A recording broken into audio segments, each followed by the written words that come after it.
नमस्कार बच्चों, आज हम लोग स्थिर वैद्युतिकी के भाग 3 में वैद्युत क्षेत्र की तीव्रता से संबंधित विषयों पर चर्चा करेंगे। तो वैद्युत क्षेत्र की तीव्रता क्या होती है, इसको जान लेते हैं हम लोग। तो वैद्युत क्षेत्र की तीव्रता वैद्युत क्षेत्र में एकांक परीक्षण धनावेश पर लगने वाला जो बल है वैद्युत क्षेत्र की तीव्रता कहलाता है। यह एक सदिश राशि है। तो लगने वाला बल किस पर? परीक्षण आवेश पर, एकांक परीक्षण आवेश पर वैद्युत क्षेत्र में लगने वाला जो बल है वो वैद्युत क्षेत्र की तीव्रता कहलाता है और यह एक सदिश राशि है। इसका मात्रक, बल का मात्रक क्या होता है? न्यूटन। और आवेश का मात्रक क्या होता है? कूलाम। तो इस तरह से इसका मात्रक हो गया न्यूटन प्रति कूलाम और विमा क्या हो जाएगी, यानी विमा सूत्र इसका क्या हो जाएगा? तो बल की विमा mL_T-2 अपॉन कूलाम यानी कि आवेश AT।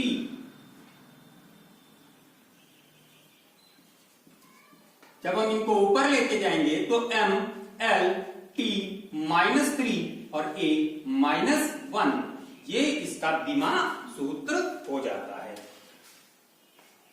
तो अगली बात, ये वैद्युत क्षेत्र की तीव्रता हो गई। तो वैद्युत क्षेत्र की तीव्रता हम किन किन स्थितियों में प्राप्त कर सकते हैं? तो हम वैद्युत क्षेत्र की तीव्रता किसी एक बिंदु आवेश के कारण भी प्राप्त कर सकते हैं, द्विध्रुव पे प्राप्त कर सकते हैं, किसी वलय पर प्राप्त कर सकते हैं। तो द्विध्रुव की हम दो स्थितियां भी प्राप्त कर सकते हैं। तो हम क्या कर सकते हैं? बिंदु आवेश के कारण प्राप्त कर सकते हैं, द्विध्रुव के कारण प्राप्त कर सकते हैं और द्विध्रुव की दो स्थितियों में प्राप्त कर सकते हैं, अच्छी स्थिति में और निरक्षीय स्थिति में। और तीसरी बात है, हम वलय के आसपास यानी वलय के द्वारा भी वैद्युत क्षेत्र की तीव्रता को प्राप्त कर सकते हैं। तो आज हम लोग इसी विषय पे चर्चा करेंगे। तो वैद्युत क्षेत्र की तीव्रता एक बिंदु आवेश के कारण याद करना। तो बिंदु आवेश के कारण, बिंदु आवेश के कारण वैद्युत क्षेत्र की तीव्रता ज्ञात करना। मान लें कि ये कोई हमारा एक बिंदु आवेश है। तो इस प्रकार इस बिंदु आवेश के चारों ओर एक वैद्युत क्षेत्र स्थापित हो जाएगा और इस वैद्युत क्षेत्र में कोई एक परीक्षण आवेश Q0 किसी जगह, किसी बिंदु P पर स्थित है, जिसकी आवेश Q से दूरी R है। तो इस तरह से इस पर एक बल कार्य करेगा जो कूलाम के नियमानुसार होगा। तो कूलाम नियम से, तो कूलाम के नियम से F = 1/4πε0 Q Q0/R²। Equation first. लेकिन हम जानते हैं वैद्युत क्षेत्र की तीव्रता होती क्या है? E = F/Q0। इस समीकरण में हम F की वैल्यू को पुट करते हैं। तो E = 1/4πε0 Q Q0/R² Q0। अगर हम ये कैंसिल हो जाए तो E = 1/4πε0 Q/R²। तो ये हमारे बिंदु आवेश के कारण वैद्युत क्षेत्र की तीव्रता होती है। इसके बाद हम लोग बात कर लेते हैं वैद्युत द्विध्रुव की विभिन्न स्थितियों में वैद्युत क्षेत्र की तीव्रता ज्ञात करनी है। तो पहले हम लोग वैद्युत द्विध्रुव के अक्ष की बात कर लेते हैं। तो वैद्युत द्विध्रुव के अक्ष पर, वैद्युत द्विध्रुव के अक्ष पर क्या ज्ञात करना? वैद्युत क्षेत्र की तीव्रता ज्ञात करनी है।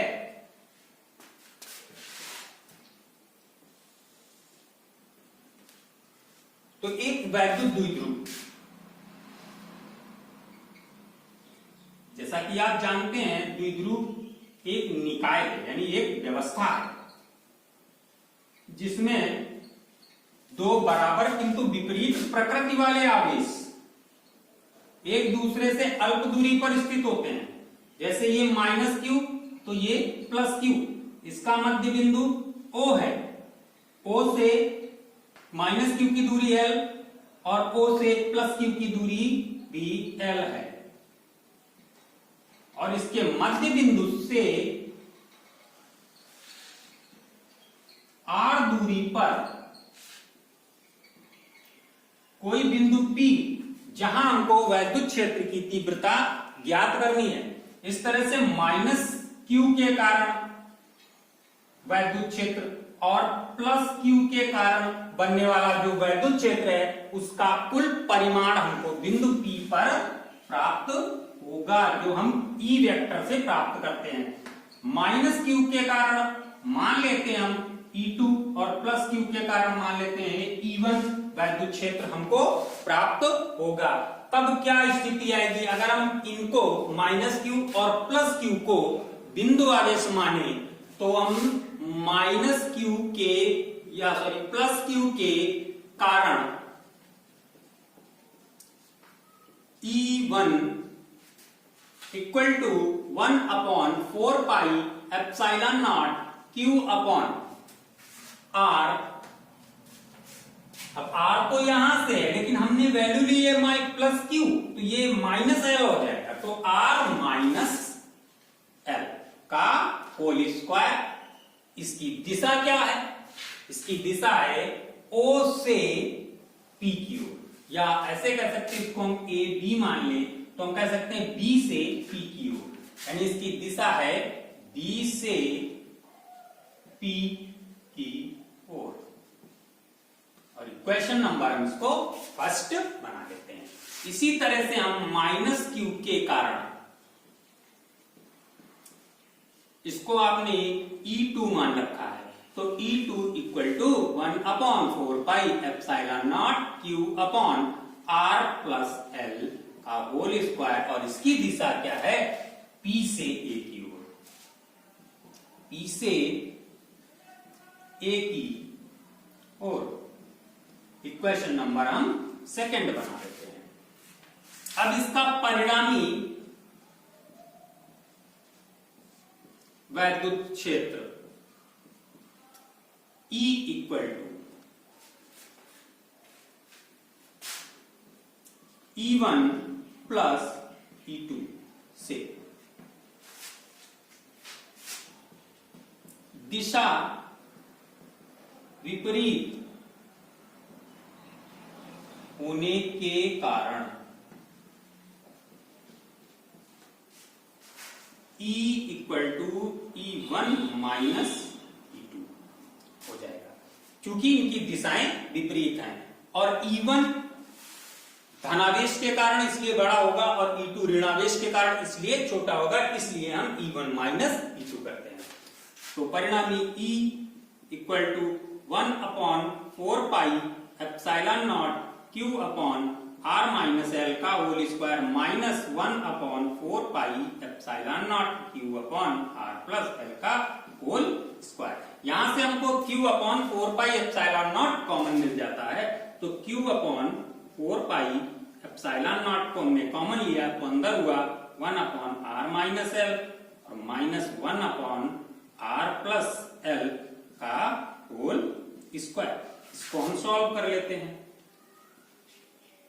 तो q/4 pi epsilon nought r plus l का whole square minus r minus l का whole square upon r square minus l square का whole square.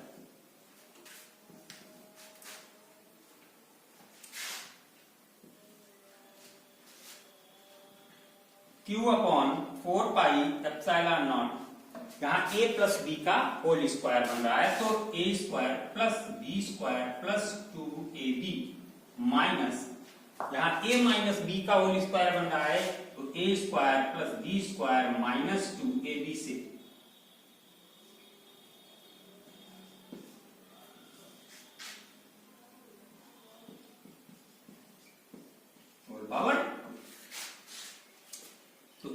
Equal to Q upon 4 pi epsilon naught R square plus L square plus 2RL minus R square minus L square plus 2RL upon R square minus L square का whole square. ये plus का, ये minus का, ये plus का, ये minus का cancel. तो अब हमारे पास क्या शेष है, Q upon 4 pi epsilon not, यहाँ 2RL plus 2RL equal to 4RL upon R square minus L square का होल स्क्वायर। इसके बाद हमारे पास कुछ स्थितियां विशेष भी इसके अंतर्गत आ जाती हैं, जिनको भी हम जान लेते हैं। यदि हम E इक्वल टू, यहां हम इसको 4 को 2 के 2 पार्ट कर लें तो 2 अपॉन 4 पाई एप्सिलॉन नॉट, और ऊपर हमने फिर से अलग 2 QL R, और नीचे R square minus L square का होल स्क्वायर। अब ये जो 2QL है, P इक्वल टू 2QL, यानी कि द्विध्रुव आघूर्ण P इक्वल टू 2QL होता है। इस तरह से हमने इसकी वैल्यू रख दी, तो E equal to 1 upon 4 pi epsilon naught 2PR upon R square minus L square का होल पावर 2, एक व्यंजक ये हो जाती है। लेकिन जैसा कि आप वैद्युत द्विध्रुव निकाय की जब बात करेंगे तो क्या कहते हैं, विपरीत किंतु बराबर किंतु विपरीत प्रकृति वाले जब दो आवेश अल्प दूरी पर स्थित हो, यानी कि अल्प दूरी पर हो, इस तरह से R is greater than L, L से R का मान बड़ा है तो L को निरस्त करके, L को निरस्त करते हुए, जब हम L को निरस्त करेंगे तो E equal to 1 upon 4 pi epsilon naught 2PR upon R की पावर 2 की पावर 2, यानी कि E equal to 1 upon 4 pi epsilon naught 2PR upon R की पावर 4, और ये कैंसिल करके पावर 3। तो इस तरह से हमारा फाइनल जो हो जाएगा E equal to 1 upon 4 pi epsilon naught 2P upon R cube, ये फाइनल हो जाता है। तो बच्चों वीडियो काफी लंबी ना हो, इसलिए हम अगली 2 व्यंजक भाग 4 में आपको उपलब्ध कराते हैं। तब तक के लिए नमस्कार, जय हिंद।